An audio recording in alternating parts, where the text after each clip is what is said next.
मरियम शरीफ के नवाज ने साथ। तो कहा ना कि हम किसी से इंतकाम नहीं लेंगे, हम ऐसा कुछ नहीं करना चाहते। उन्होंने तो उस तकरीर के जी बाद जी। माहौल को काफी ठंडा करने की कोशिश की है, लेकिन माहौल गर्म है। हम्म। नवाज शरीफ की एक तकरीर के बाद, जैसे उन्होंने गुजरांवाला की एक तकरीर की थी, तो पूरा माहौल गर्म हो गया था और उन्होंने कहा था ये नवाज शरीफ ने क्या कर दिया है। इसी तरह ये जो एक तकरीर की है उन्होंने अब मुशावरती इजलास से, उसने पाकिस्तान के तमाम ऐवानों के अंदर लर्जा तारी कर दिया है और हर तरफ खतरे की घंटियां बज गई हैं कि नवाज शरीफ तो फिर वहीं पे आ रहा है जहां से चला था। तो इसलिए मेरे ख्याल में लंदन में अब एक इजलास है। मरियम बीबी को अचानक नहीं गई। मरियम बीबी की बेटी का एडमिशन हुआ है लंदन में ऑक्सफोर्ड यूनिवर्सिटी में। महीना पहले से उनका प्रोग्राम था 20 तारीख को जाने का, 21 को वो अपने शेड्यूल के मुताबिक गई हैं। शहबाज शरीफ इस मौके पर गए हैं कि वो मरियम और नवाज शरीफ इकट्ठे मिलकर बात कर लेंगे, ताकि जो एक इबाहम है या कोई बातचीत है वो यकसुई पैदा हो जाएगी। तो मुझे लगता है लंदन में जो मीटिंग जुम्मे को होगी उसमें काफी हद तक इत्तेफाक राय हो जाएगा, कोई डेडलॉक नहीं होगा और चीजें तय हो जाएंगी। कुछ ज्यादा बड़े मसाइल आपस में नहीं है और जजेस की हद तक तो सबको की यकसुई है कि जजेस पर बात करनी चाहिए। और पार्लियामेंट भी करती रही है, ख्वाजा आसिफ, शहबाज शरीफ सब बंदयाल के बारे में बात करते रहे हैं, एजाजुल हसन के बारे में, शाकिब निसार के बारे में। तो बाकी जो चीजें हैं वो तय हो जाएंगी। तो इसलिए मुझे नहीं लगता कि कोई इतना है, जो थोड़े बहुत इश्यूज हैं वो तय हो जाएंगे और मुझे लगता है जुमे वाली मीटिंग जो लंदन की है उसके नतीजे में इत्तेफाक राय बयानिए पे बन जाएगा। मुज़म्मिल साहब, क्या नवाज शरीफ की वापसी की डेट जो है वो तब्दील हो सकती है?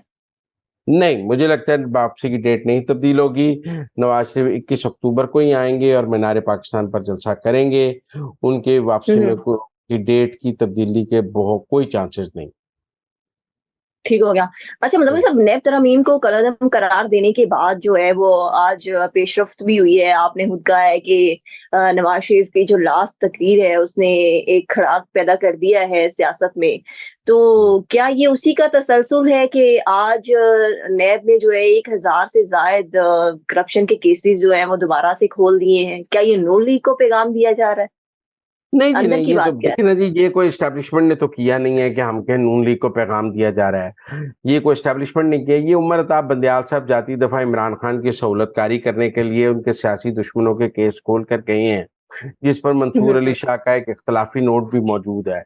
लेकिन मैं समझता हूँ कि अब तो जब इलेक्शन कमीशन ने इलेक्शन की डेट दे दी है, इन इन केसेस के नतीजे में इलेक्शन तक तो किसी को सजा मुमकिन नहीं है। आप मेरी बात समझे ना, इन केसेस के नतीजे में इलेक्शन तक किसी को सजा मुमकिन नहीं है।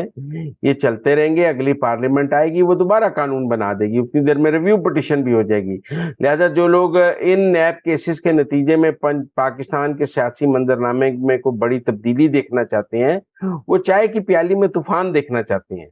मुझे नहीं लगता कि इन नैब केसेस के बहाल होने से, ये नैब केसेस पहले 6-6 साल चलते रहे हैं। इमरान खान के दौर में 4 साल चलते रहे, एक फर्द जुर्म नहीं आयद हो सकी। और नवाज शरीफ की वापसी की राह में भी ये केसेस कोई रुकावट नहीं है। नवाज शरीफ बेआका हिफाजती जमानत ले लेंगे, मीनार पाकिस्तान जलसा करेंगे और वो इन केसेस से आराम से इनका फेस करेंगे जैसे पहले करते हैं। मुझे नहीं लगता इस वक्त पाकिस्तान की एस्टेब्लिशमेंट जो है वो नवाज शरीफ को, शहबाज शरीफ को कोई सजा दिलाना चाहती है, जरदारी या बिलावल को कोई सजा दिलाना चाहती है, या उनके टारगेट पे ये जमातें मौजूद हैं। ये बंदयाल साहब करके गए हैं, हम इसको एस्टेब्लिशमेंट के खाते में ना डालें। ये बंदयाल साहब का अपने हम ख्याल बेंच से है, उनके ख्याल में उन्होंने इमरान खान की बहुत बड़ी खिदमत की है ये केसेस खोलकर, और आज इमरान खान की जमात को ये बयानिया मिल गया है कि इन सब के नाम केसेस बहाल है।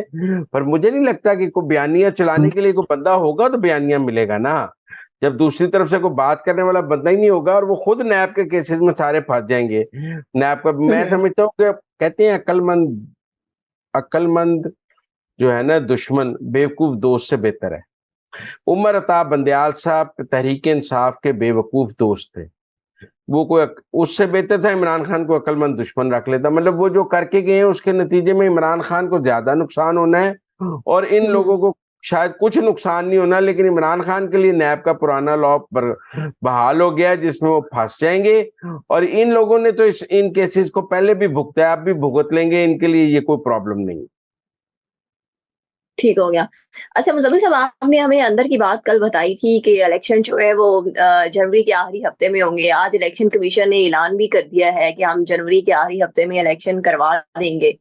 तो क्या ये सियासत के मैदानों में जो सियासी जमातें हैं, इनके तहफ़्फ़ुज़ात दूर हो जाएँगे? अंदर की बात देखिए जी, है। ये कोई इम्पोर्टेंट नहीं है तहफ़्फ़ुज़ात दूर होते हैं, नहीं होते हैं। तहफ़्फ़ुज़ात तो पाकिस्तान की सियासी जमातों के कभी भी दूर नहीं हो सकते। हारने वाले के तहफ़्फ़ुज़ात आप दूर कर ही नहीं सकते। पाकिस्तान में हार कबूल करने का कोई रिवाज मौजूद नहीं है। जो हारेगा उसके तहफ़्फ़ुज़ात मौजूद हैं, जो जीतेगा वो कहेगा बड़ा फेयर इलेक्शन है। लिहाज़ा मैं समझता हूँ कि हुँ, हमें इस बहस से बाहर निकल जाना चाहिए कि तहफ़्फ़ुज़ात पूरे होंगे या नहीं होंगे। असल बहस ये है कि इलेक्शन होंगे कि नहीं होंगे। और मैं समझता हूँ पाकिस्तान में इलेक्शन होने जा रहे हैं। मैंने पहले दिन से कहा है कि ये जो सेटअप है ये कोई 2 साल नहीं चल सकता। ये 4 महीने वाला ही सेटअप था और जनवरी के एंड पे इलेक्शन होंगे। और वो मुझे लगता है कि इलेक्शन की डेट भी इलेक्शन कमीशन ने दे दी है, पटारी से सारी चीज़ें बाहर आ गई हैं। अब सियासी जमातों को इलेक्शन की तैयारी करनी चाहिए, टिकटें-शिकटें देनी चाहिए, इलेक्शन मुहिम शुरू करनी चाहिए। अब बाकी सब बातें फ़िज़ूल हैं, ये जो है ना कि हम चैलेंज करेंगे, हम ये करेंगे, इससे कुछ नहीं निकलना। इलेक्शन जनवरी के लास्ट वीक में होने हैं और मेरे ख़्याल में उसकी तैयारी करनी चाहिए। Thank you so much Muzammil साहब कि आपने हमें अंदर की खबरों से बाखबर किया। मुज़म्मिल साहब के मुताबिक शहबाज शरीफ साहब नवाज़ शरीफ साहब को मुफ़ाहमती पॉलिसी पर मनाने के लिए गए हैं और उन्हें समझाने के लिए गए हैं कि हमें मुज़ाहमत की बजाय मुफ़ाहमत इख्तियार करनी चाहिए। इसके साथ ही मुझे इजाज़त दें। अल्लाह हाफ़िज़।